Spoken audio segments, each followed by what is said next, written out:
Desde este momento escuchas un mensaje transformador en la voz del apóstol Alberto Villanueva.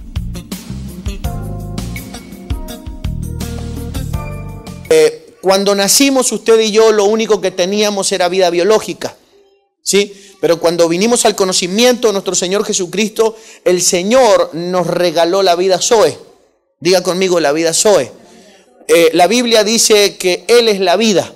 Él es la vida Zoe, Él es calidad de vida. Usted sabe que no es lo mismo vivir biológicamente. Para mí vivir biológicamente tiene que ver simplemente con subsistir. En tiempos tan difíciles como los que se viven hoy sería simplemente sobrevivir. Pero el Señor nos ha dado, diga conmigo, calidad de vida. Calidad de vida. Y cuando digo calidad de vida no estoy hablando simplemente el hecho de materializarla la idea. Porque calidad de vida puede tener que ver, no tiene que ver simplemente con cuestiones materiales. Hay gente que reposa en un sofá que cuando se introducen ahí, el sofá los absorbe. O descansan en un colchón, ¿sí? De 3 plantas. Pero en realidad por dentro no tienen paz. ¿Me está comprendiendo, no? Hay gente que a lo mejor no camina, que anda en su coche último año, pero a lo mejor no tiene tampoco la paz que puede tener un hombre que tiene la vida Zoe. Diga conmigo, vida Zoe. Ok, pero dice la Biblia entonces, el justo por su fe vivirá. Diga conmigo, por su fe. El justo por su fe vivirá, dice la palabra del Señor.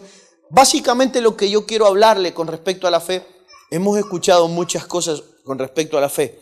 Imagínense que yo he hablado meses con respecto a la fe. El primer tema de una escuela en este bendito país, hace muchos años, recuerdo que fue la fe. Y empezamos hablando de fe. Lo que pasa es que la fe tiene una connotación totalmente diferente a lo convencional que la gente está acostumbrada a entender con respecto a la fe. Yo quiero mostrarle un aspecto de la fe que tiene que ver básicamente con la forma de recibirla a la fe. Digan conmigo, la fe. Para eso tenemos que remitirnos a un versículo de la Biblia, ¿sí? Apocalipsis capítulo 14, por favor, de la palabra del Señor, al verso 12. Vamos a remitirnos a un nivel escritural del tramo final de la iglesia sobre la tierra. Por eso es Apocalipsis, ¿sí? Apocalipsis es un libro extraordinario y altísimamente necesario. Tendría que ser el libro más que.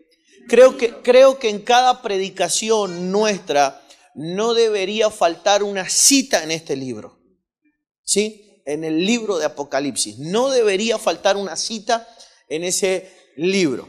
¿Me comprende? De todas las citas que usted normalmente, cuando usted predica normalmente, qué sé yo, menciona 15, 20 o 30 citas bíblicas, ¿o no? Más o menos, cuando ustedes predican, citan esa cantidad de versículos, ¿o no? ¿Cuánto es el promedio de versículos que cita en un mensaje? Normalmente. No digo usted cuánto es lo que está acostumbrado a escuchar que citan.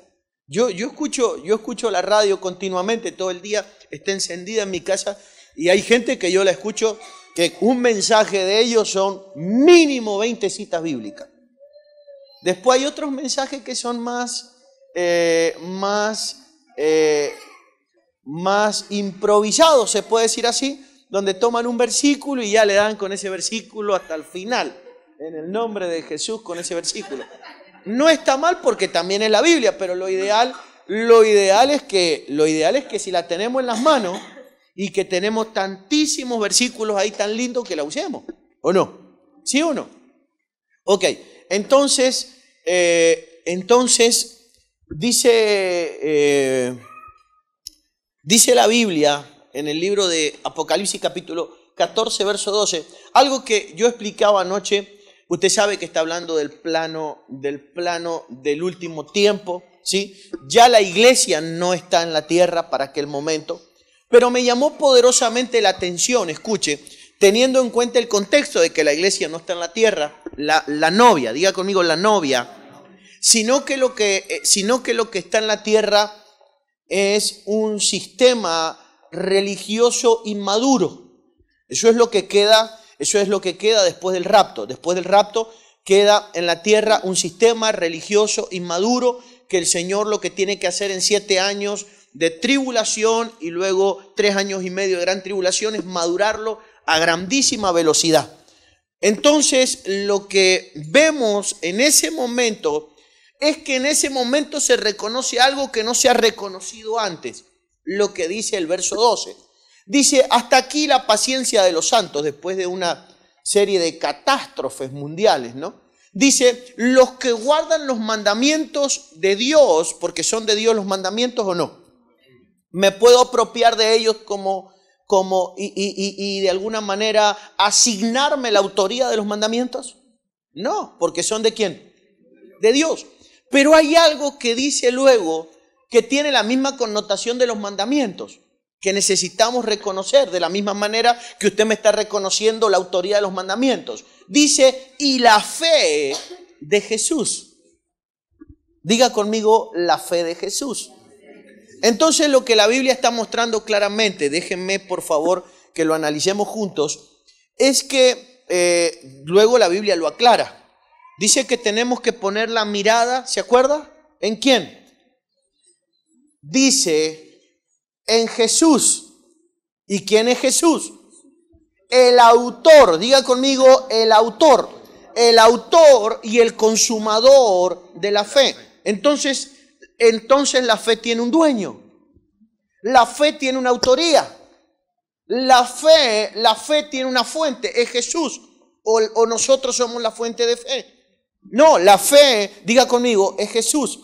La fuente de fe es el Señor. Por eso la Biblia dice, escuche esto, la fe de Jesús, diga conmigo, de Jesús. Si tuviéramos que preguntarnos entonces si la fe tiene dueño, tenemos que reconocer que el dueño de ella es ¿quién? Es Jesús. La Biblia dice claramente, el autor, diga conmigo el autor de la fe. Ahora, usted y yo tenemos que reconocer entonces, usted y yo reconocemos de que Jesús es el autor de esta bendita fe. Diga conmigo fe.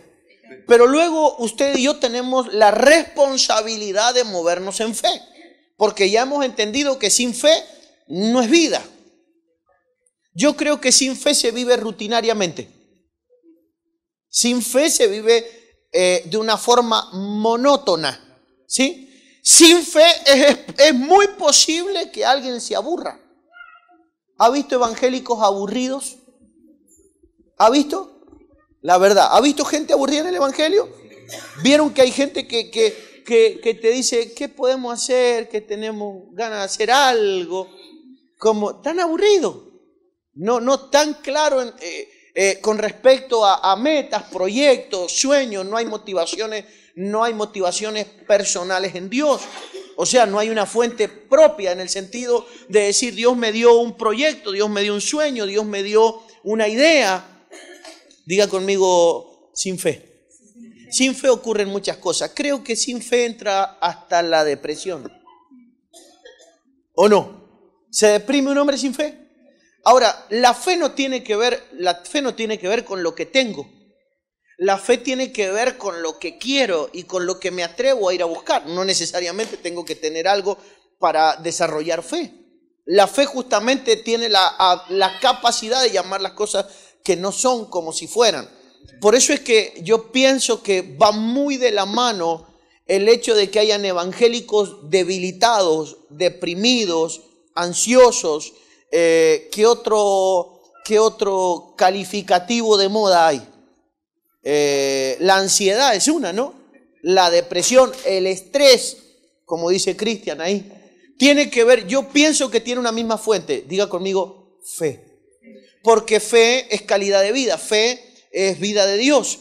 Y sin vida de Dios somos muy falibles a todo el otro tipo de cosas. Pero déjenme, por favor, rápido que entremos en el tema. Puesto los ojos en Jesús, el autor y el consumador de la fe, y hemos leído en el libro de Apocalipsis de que los santos tienen la fe de Jesús. Diga conmigo, de Jesús. Hemos reconocido la autoría de que la fe es de Él, ¿ok? Y de que la fe tiene que proceder o la fe tiene que venir de Él a la vida de nosotros. Yo pienso que eso lo sabíamos la mayoría. ¿Cuántos sabíamos eso?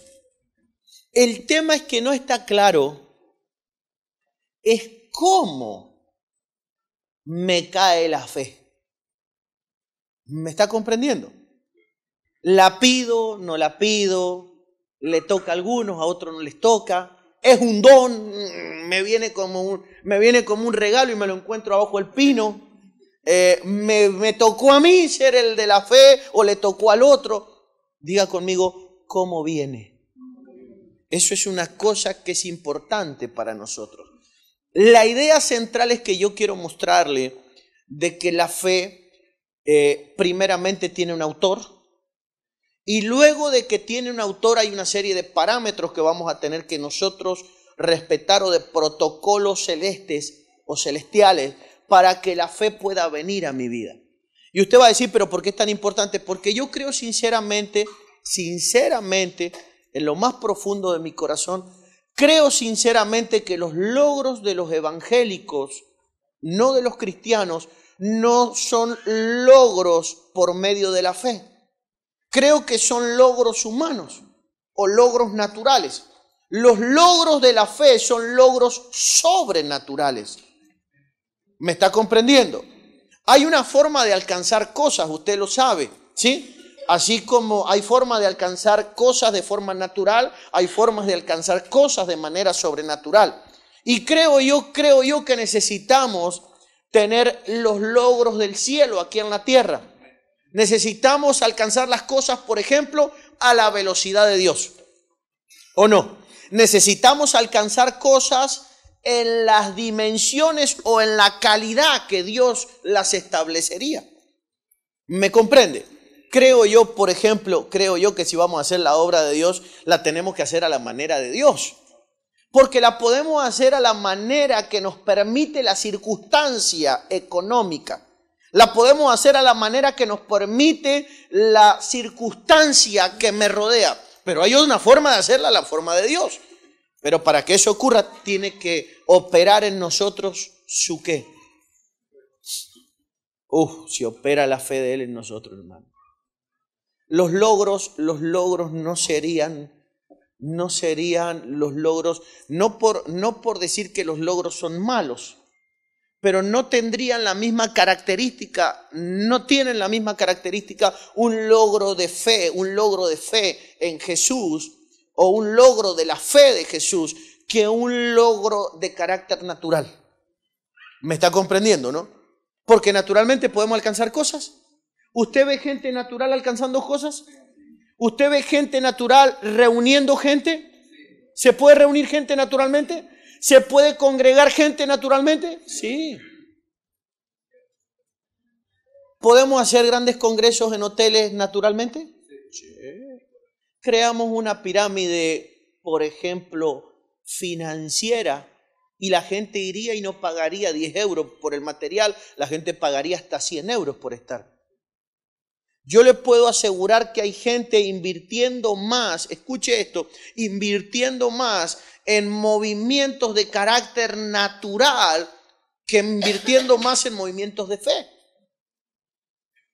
¿Me comprende? Quiero que entienda, o sea, que hay logros naturales y hay logros por medio de la fe. Los logros de la fe rápidamente lo impactan. Los logros de la fe son percibibles, son palpables, tienen que ver con el crecimiento, tienen que ver con el desarrollo, tienen que ver con la expansión. No son cosas naturales, son sobrenaturales. Por eso es que necesitamos esa fe. Diga conmigo esa fe. ¿Cuántos creen que necesitamos esa fe? Nosotros los hombres de Dios no deberíamos sufrir la consecuencia de intentar hacer cosas sin esa fe. ¿Me comprende? Porque esa fe te va a hacer cosas muy locas. Pero el respaldo es el respaldo de la fe ¿de quién? De Jesús. Entonces lo primero que quiero que analicemos es cómo viene. Diga conmigo cómo viene. Analicemos por favor un momento cómo viene esa bendita fe a la vida de nosotros. No le cabe duda, Apocalipsis capítulo 2, verso 13. Apocalipsis capítulo 2, verso 13, el mensaje de Jesús a las iglesias, ¿sí? No le cabe duda de que la fe es de Jesús. 2:13, por favor. Le voy a dar un versículo más. Dice, yo conozco tus obras, dónde moras, dónde está el trono de Satanás. Dice, pero retienes mi nombre y no has negado mi fe. Diga conmigo, mi fe. Está hablando en primera persona. Mi fe, dice el Señor, mi fe. ¿Sí? No dice tu fe, dice la mía. Pero fíjese dónde está este hombre. ¿En dónde está el trono de quién? El trono de Satán. Y ahí se está desarrollando la iglesia. O sea que la iglesia no tiene que tener problemas. Porque hay gente que dice, no, yo me tocó en tal lugar. Entonces si te hubiera tocado ahí, ¿qué pasa?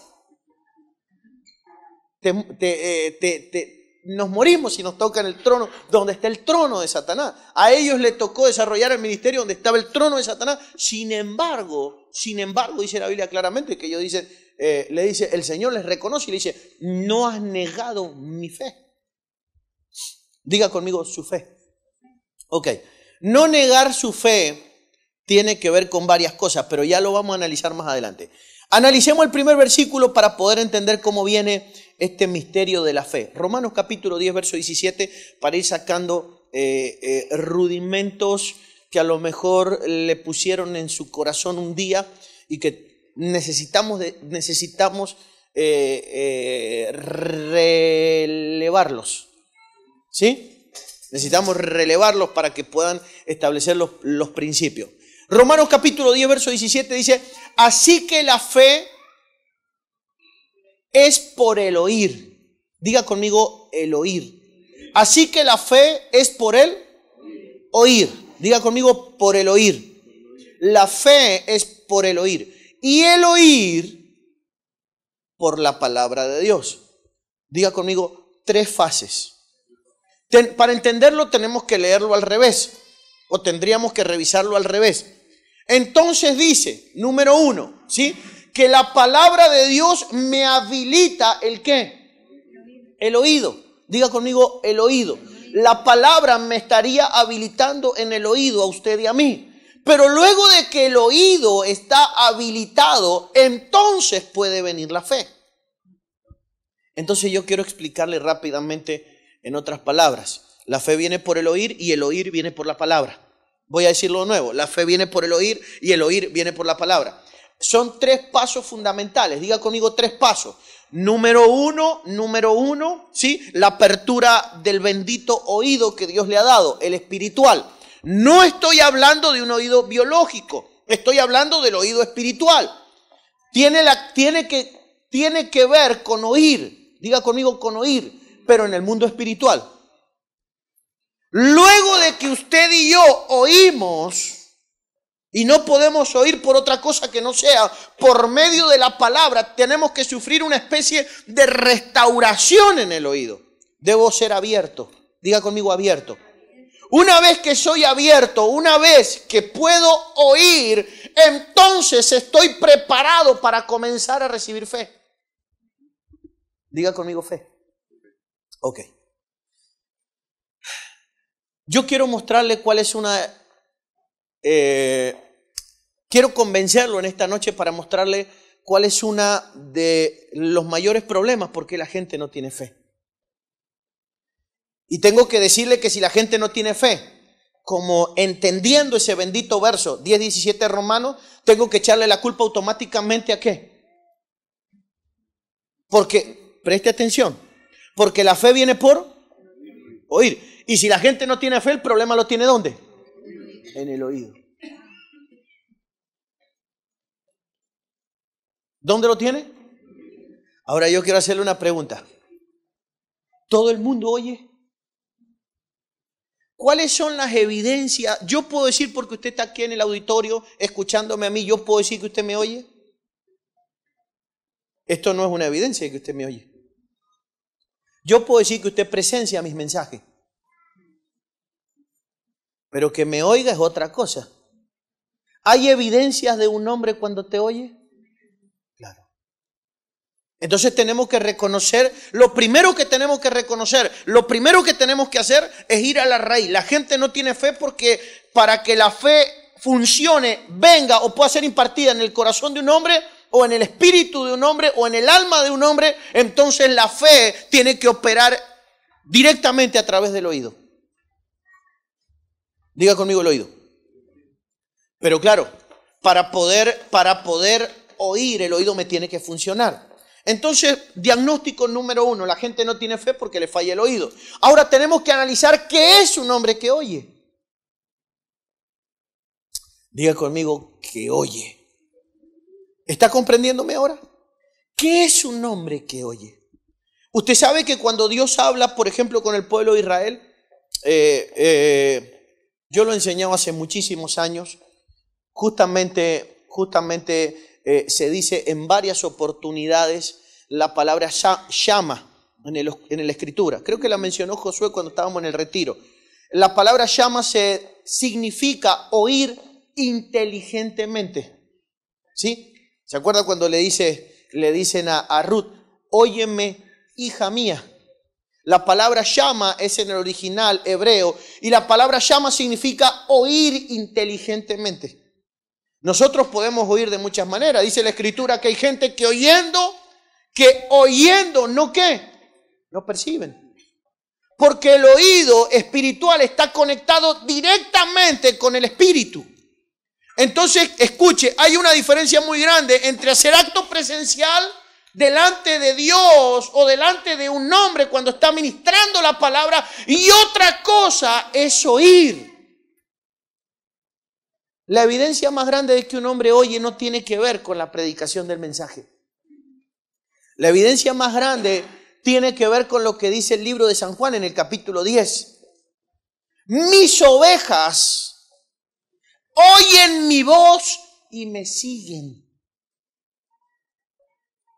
Diga conmigo, me siguen. ¿Sí? San Juan, capítulo 10, verso 27. Mis ovejas, mis ovejas, mis ovejas. Lo primero que tiene que pasar en una oveja para que nosotros podamos identificar de que es alguien propenso a que el oído se le vaya a abrir. No que tiene el oído abierto, sino que está listo para que el oído se le abra. Es que un hombre se identifica con alguien para seguirlo. Pero a tal punto de que el que guía pueda decir, mis ovejas. ¿Todo pastor puede decir, mi oveja? No. ¿Todo apóstol puede decir, mi hijo? No. No podemos decir eso. Porque hay cosas muy, sobre todo en esta dimensión de luz y de claridad, hay cosas muy evidentes que ponen arriba de la mesa la situación y la condición de un hombre para poder entender si ese hombre se identifica con la voz de uno o no. Lamentablemente los pastores tenemos que reconocer que no todo el mundo que está bajo la cobertura de uno definitivamente se identifica con la voz de uno. Porque si hay un oído espiritual, no hay una voz natural, hay una voz. Y no estoy hablando de que el oído espiritual se relacione con mi voz natural. Estoy hablando de que el oído espiritual se relaciona con la voz del Espíritu de un santo. Entonces lo primero que dice el Señor, mis ovejas, dice, oyen mi voz. Dime qué. Entonces está todo preparado para que esa oveja empiece a recibir ¿qué? Diga conmigo, fe. Diga conmigo, fe. Dígalo de nuevo, fe. Quiero explicarle esto, pero acá hay algo donde usted y yo nos tenemos que detener. Acá hay algo donde usted y yo tenemos que frenar, porque creo que es la raíz de por qué hoy no tenemos fe en la mayoría de los casos dentro de la iglesia tradicional. ¿Por qué? ¿Por qué no tenemos entonces esa fe? Porque creo que la gente está acostumbrada a oír de forma natural al hombre de Dios y no de forma espiritual. Porque la evidencia de que un hombre oye espiritualmente es de que un hombre sigue. Diga conmigo, sigue. No he dicho obediencia. Estamos preparados para obedecer hasta de forma natural. No he dicho obediencia. No me refiero a obediencia. Yo sé que a un hombre que Dios lo ha puesto en autoridad, que Dios lo ha honrado, que Dios lo ha posicionado, no es difícil obedecerle. Siempre tenemos gente dispuesta a obedecernos. Siempre. No es difícil. No estoy hablando de alguien que hay que decirle lo que tiene que hacer, de alguien que tiene que estar dispuesto a obedecer. No dice eso la Biblia. Dice gente que te sigue. Y alguien que te sigue, escuche, Elías tiene hombres que le obedecen, pero que le siguen tiene solo uno. Hay una diferencia entre que te sigan y que te obedezcan. Pero la fe no es para los que obedecen. La fe es para los que te siguen. Diga conmigo que me siguen. Quiero que entienda que hay una evidencia en el mundo natural. Es afectado cuando alguien está dispuesto a seguirte en Dios. ¿Me está comprendiendo? Mis ovejas oyen mi voz. ¿Y qué? Mire lo que dice. Y yo las conozco. ¿Cuál es otra evidencia? Yo las conozco. Le pregunto yo a los pastores que tienen gente con ellos. ¿Ustedes conocen a todas las ovejas? ¿Cuántas reuniones tiene normalmente alguien? Cualquier pastor, ¿cuántas reuniones tiene en hora por semana? ¿3, 4, 5? 3. Una persona que está en 3 reuniones generales y en alguna otra reunión no general. ¿Esa es una evidencia para yo conocer a una persona? No. ¿Que comamos juntos es una evidencia para conocer a una persona? Tampoco.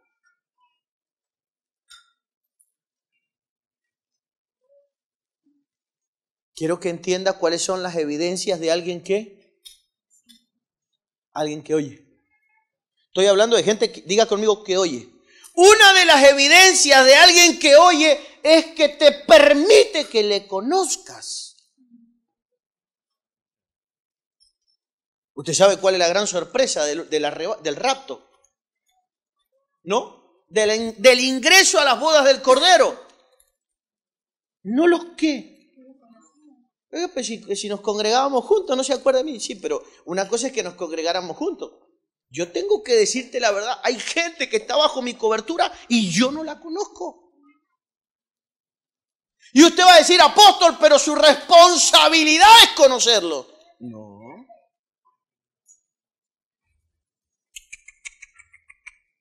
La responsabilidad es que ellos oigan mi voz.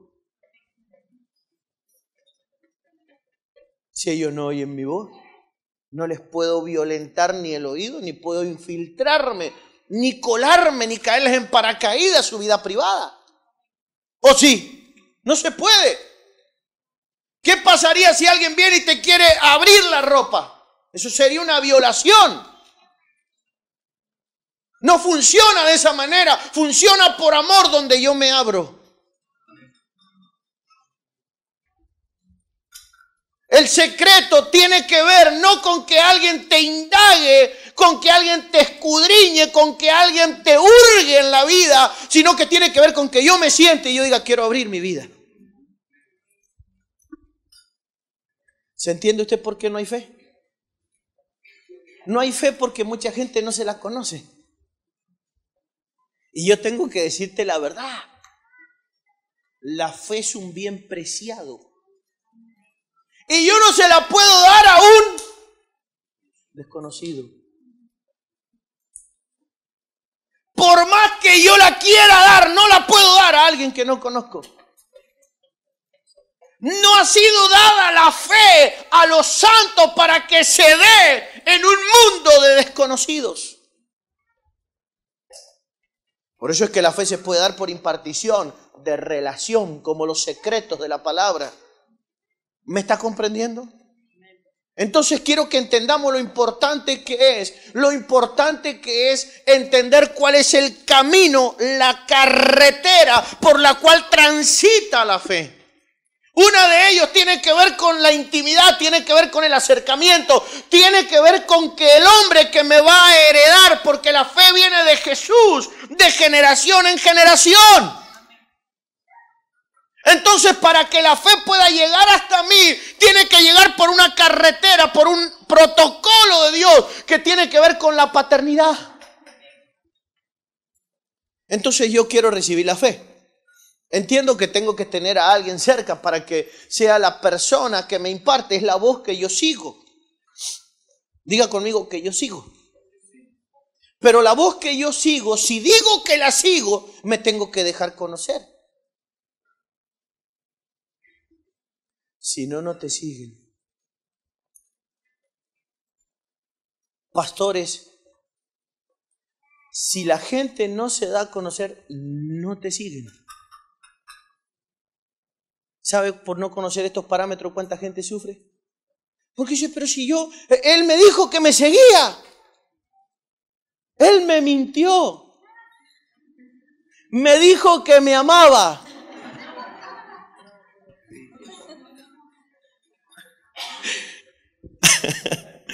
¿A qué te sonó eso?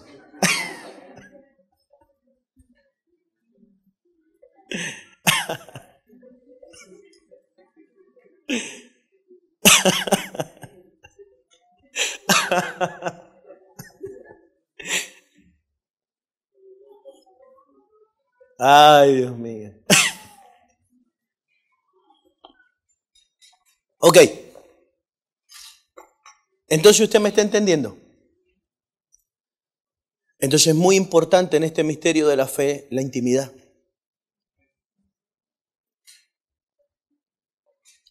¿Cuántos reconocemos que tenemos fe? Que somos hombres de fe. Gente de fe. ¿Sí o no? Cuando hay fe hay obras. Pero la idea de la fe es poderla impartir.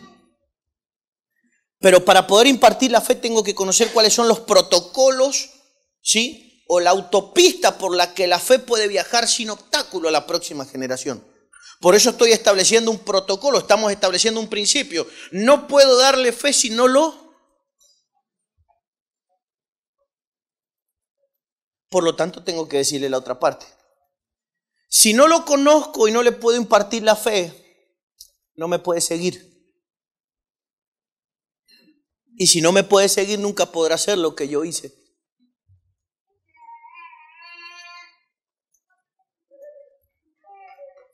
¿Me entiende? No, pero yo no quiero seguirlo a usted. Bueno, pero a alguien hay que seguir. Yo en eso soy sincerísimo. El agua que no la voy a beber hay que dejarla ¿qué? Sí. ¿A qué le... Usted va a decir, este hombre veía muchas telenovelas ¿o qué?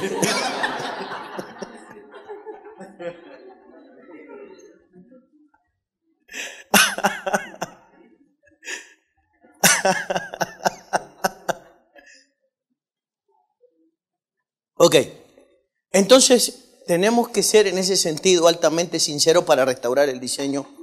Necesitamos restaurar el modelo original. Si yo como hombre de Dios no puedo recibir la fe tiene autor. Nunca le podré impartir a los míos. ¿No le llama la atención? ¿No le llama la atención que hay congregaciones donde no hay uno con fe? Porque si hubiera uno con fe, ¿qué pasaría? Algo pasa. Y llega un momento donde usted ministra 1 año, ministra 2 años, ministra 3 años, y dice, pero no puede ser. Y pide, por ejemplo, llega el momento de la primicia todos los años. Y usted se da cuenta que no hay qué. Y llegan las ofrendas de los servicios. Y se da cuenta que no hay uno con qué. ¿Te llama eso la atención? ¿Te llama la atención o no? ¿Qué sé yo? Cuando hay fe, miren, te pasan cosas tan extrañas. Estaba un día yo en la iglesia, habíamos empezado la iglesia ahí a la vuelta, la gente que lleva más años con nosotros lo recordará, estábamos ahí a la vuelta frente a la BP, y yo nunca he sido de pedir nada sin un rema, sobre todo si hablamos de finanzas, nunca he pedido nada sin revelación. Ahora, si hay una revelación, la gente está obligada a creerle a Dios. Sí. Y si no le creen a Dios, simplemente para mí son gente incrédula. Pero estaba yo, me acuerdo, en una situación financiera crítica. Pero lo sabía yo y Dios solamente. Y me acuerdo que entra un moreno, un hombre de color. Pero ni siquiera llegó hasta donde yo estaba. Yo estaba parado por acá, llegó hasta la puerta y a alguien que estaba en la puerta, no me puedo acordar quién era, no sé si era Alex, le entregó un sobre y vino, yo lo vi al hombre, pero lo vi como de acá a la puerta, le entregaron el sobre y la persona que recibió el sobre, que no me puedo acordar quién era, me lo trajo. Pregúnteme quién era. Pregúntemelo. No sé quién era. No sé. Y me dijeron, pero era un hombre así, que no sé quién es. Hasta el día de hoy nunca supe. Nunca supe. Un día estoy acá en este ambiente, alguien está acá predicando, no me acuerdo quién era. Estoy sentado ahí en esa silla me sentaba años atrás.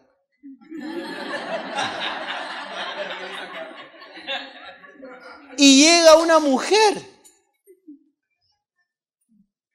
y se arrodilla ahí y se apoyó ahí donde en este cosito y me dice, le quiero dar esto, un sobre. Yo la miré así, vi que no era una oveja mía, no sé quién es. Me dice, le quiero dar este sobre. Cuando me doy vuelta así para decirle, pero usted quién es, de dónde viene, con quién viene, o a qué es lo que trae en el sobre, se fue. Ni a la reunión se quedó. Cuando me llegué a mi casa y abrí el sobre. Bueno, no hizo falta que llegara a mi casa. Normalmente, cuando toqué el sobre, digo, qué raro esto. No es la única vez que me han pasado ese tipo de cosas, pero continuamente ese tipo de cosas. Si lo dijera de uno de ustedes, que muchos han sido movidos a ese tipo de cosas, diríamos, bueno, pero puede ser una cuestión de claridad, son gente de revelación, son gente de fe, pero que pase con gente extraña, ¿o no? Que pase con gente que no tiene nada que ver conmigo, que ni siquiera los conozco. Llegar a un lugar como a Mendoza, llego a un lugar como a Mendoza hace unos días atrás y me habían escrito un mensaje. Yo recibo montones, decenas de mensajes diarios. Me escriben un mensaje. Apóstol, lo escucho por la radio, por internet, que esto que el otro me ha edificado, me ha bendecido, me ha hablado Dios, lo voy a estar esperando. Bueno, pero algo muy habitual. Llego a Mendoza para predicar, me está esperando alguien en la puerta, me dice, Dios le bendiga, yo soy el que le escribí. No sé quién es. Le digo, qué bueno, qué lindo. ¿Quién me escribió? ¿Qué era el tema? Me dice, no, ¿se acuerda que Dios me movió a hacer una siembra en usted? Le digo, amén. ¿Qué voy a hacer? Tome, me dice, una siembra. No sé ni quién era, ni de dónde. Continuamente ese tipo de cosas. Necesitamos ese tipo de cosas para hacer la obra. Si no, sería ¿qué?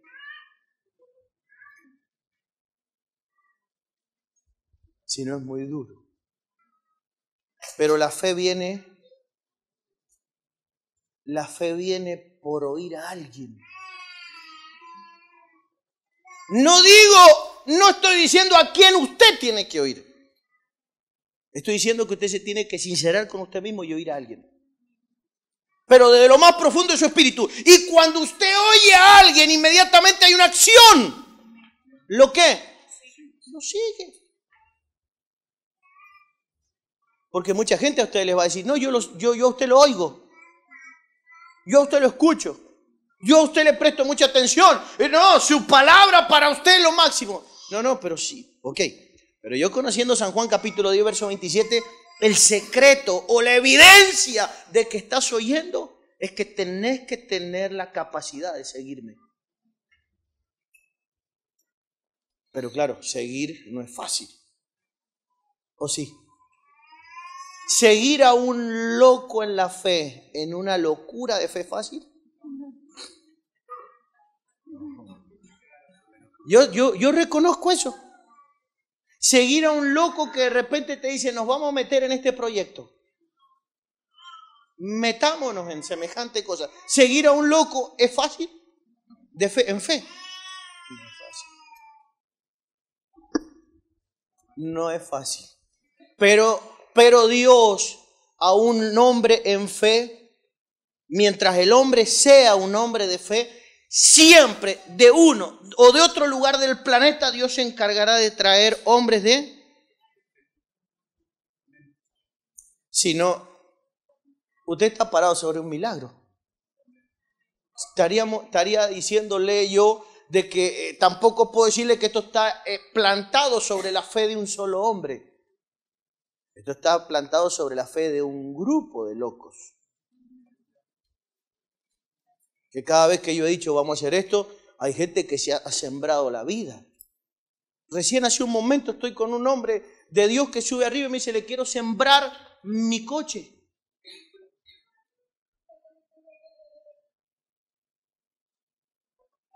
Entonces cuando pasan ese tipo de cosas, quiero que entienda, la casa no está fundada sobre la fe de uno, sino sobre un equipo de hombres de fe. ¿Y sabe lo que empieza a pasar, no? Porque se empiezan a sumar los locos de fe. ¿Se entiende? Gente con la misma... Se empiezan a ensamblar hombres con la misma naturaleza. Pero es algo que es muy importante que usted supervise, se lo suplico. Diga conmigo, tengo que seguir a alguien. Esa es la forma. Ese es el formato de la impartición. Tengo que seguir a alguien. Es la evidencia de que yo estoy. No todos los que oyen siguen. Por lo tanto, tengo que reconocer que no oyen tanto. Es posible que se oiga, escuche, que oigan en el sentido natural. Es todo un lenguaje espiritual, es todo un lenguaje invisible. Yo oigo en el mundo espiritual la voz espiritual de un padre, de un hombre de Dios, de un padre de familia. Entonces se activa en mí la capacidad para oír, por lo tanto se activa la capacidad para seguir. Pero después se activa la capacidad para hablar. Jesús se encontró con un hombre que era mudo. ¿Pero por qué? Porque era sordo. En las cuerdas vocales no tenía nada. Usted sabe que una persona que no oye no puede ¿qué? Porque no tiene ¿qué? Retorno. En el mundo natural, para poder hablar yo tengo que tener un retorno natural.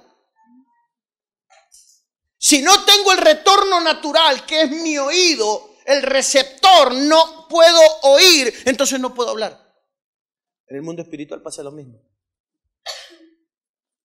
Si no puedo oír, no tengo retorno.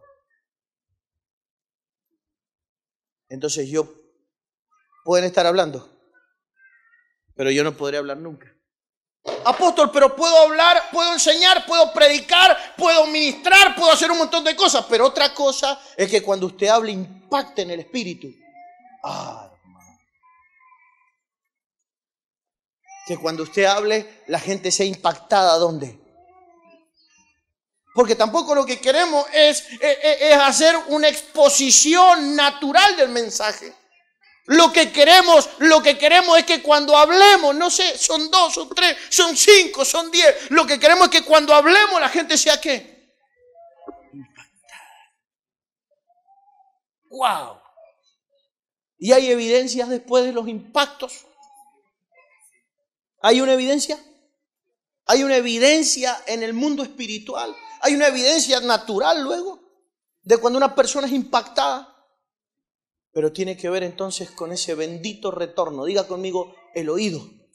Entonces para poder desarrollar fe, me tiene que funcionar el oído. Pero no funciona el oído para lo que la mayoría de las personas creen que tiene que funcionar. No, me tiene que funcionar el oído para escuchar una buena palabra, para poder capturar las ideas, la revelación. No. No es la primera voz que usted y yo aprendemos a oír. La primera voz con la que nos relacionamos en la vida natural es con la voz de un padre. La voz de los padres. Y luego nosotros nos comenzamos a relacionar con la voz de mucha gente. Pero lo primero que nos relacionamos es con la voz de un padre. Por eso en el mundo espiritual, la primera voz que tengo que aprender a oír es ¿cuál? ¿Está listo para que en esta noche el Señor nos pueda introducir sus dedos en nuestros oídos? ¿Se acuerda Jesús? Introdujo sus dedos, ¿no? ¿Qué dedo cree usted que le introdujo en sus oídos? Y gritó Jesús, sea abierto. Éfata. Claro, porque era mudo el hombre. Pero claro, no podía hablar porque el hombre no escuchaba. Entonces es posible que en el mundo espiritual el problema tenga que ver con que definitivamente nunca se ocuparon de supervisarme si me funciona. ¿Y cómo supervisamos a alguien ahora si le funciona o no le funciona? ¿Lo ponemos a escuchar mensajes? ¿Lo ponemos a escuchar la radio las 24 horas? ¿Le hacemos preguntas? Porque a veces uno pregunta, no sé, uno termina el mensaje y a veces uno le pregunta a los hermanos, ¿se entendió? Para ver la reacción del hermano. No, me he reído toda la noche con esa broma que usted hizo. Claro, entonces te está gritando algo. Entonces, ¿cuál es la evidencia de que un hombre oye? Sí. Si no te puedes seguir, tengo que llegar a la terrible conclusión de ¿qué? No. Diga conmigo, no oyen. Pero esa es una evidencia dolorosa. Porque cuando Dios me pone arriba de la mesa la evidencia de alguien que oye, tengo que llegar a la conclusión de que una parte muy importante no oye. Porque si oyeran, seguirían. ¿O no? O tomarían sus rumbos personales. Tomarían sus caminos alternativos. Tomarían algún atajo. Seguirían. Diga conmigo, seguirían.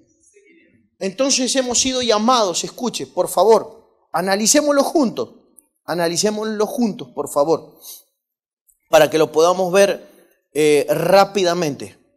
Fíjese lo que dice la palabra del Señor, a ver si lo podemos mostrar. Tengo varios versículos que quisiera que pudiéramos leer antes de llegar a donde tenemos que llegar. Acompáñenme, por favor, al libro de Hebreos capítulo 13, verso 7. Hebreos 13, 7. Estamos bien con la hora. Estamos bien, ¿no? ¿No tiene frío? No tiene frío, ¿no? Veo algunas personas. Pero hay una pandemia, ¿no? De gripe. Sí, sí. Hebreos capítulo 13, verso 7. Me llamó la atención esto. Mire lo que dice. Para que vea. Número 1, la palabra abre los oídos. Y después de que se abren los oídos estoy listo para recibir ¿qué? Fe. Pero el primer paso de fe que hago, el primero, diga conmigo el primero. El primer paso de fe básico y esencial no es levantar muertos. Es seguir a un hombre.